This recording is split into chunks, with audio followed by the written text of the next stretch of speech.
Negujući vrlinu smernosti. Oholost ponižava čoveka, ako je smeran duhom dobija slavu. Priče Solomunove 29. poglavlje 23. stih. Čovek se može uzdizati u svojoj oholosti i hvalisavo se razmetati svojom silom, ali Bog može učiniti da se sve to u jednom trenutku pretvori u ništa. Sotona je taj koji ljude navodi da se veličaju zbog talenata koji su im povereni. Svaki čovek preko kojeg Bog radi naučit će da je živi, svuda prisutni i večno aktivni Bog iznad svih i svakoga, da mu je On talente samo pozajmio na uslugu, razum da stvara i proizvodi, srce da bude sedište njegovog prestola, osjećanja da budu na blagoslov svima sa kojima dolazi u kontakt, savest da ga Sveti Duh preko nje osvedočava o grehu, o pravdi i o sudu.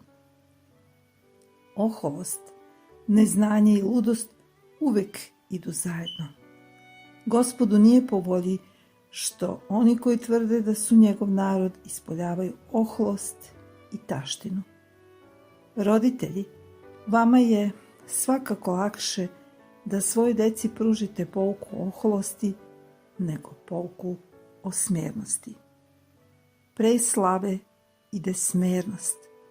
Za ispunjavanje visokog mesta pred ljudima nebo bira radnike koji se poput Jovana Krstitelja ponizio pred Bogom.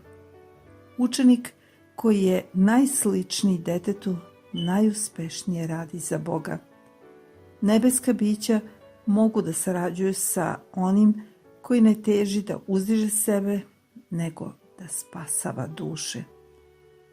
Posle opštenja sa Hristom, On odlazi da spasava one koji propadaju u svojim gresima.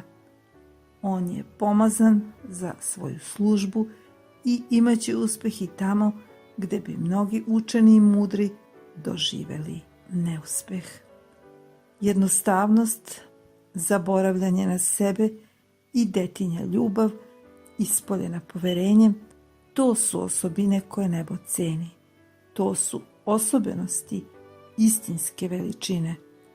Solomon nikada nije bio toliko bogat, toliko mudar, ni toliko istinski veliki kao kada je priznao: ja sam mlad, niti znam polaziti, ni dolaziti.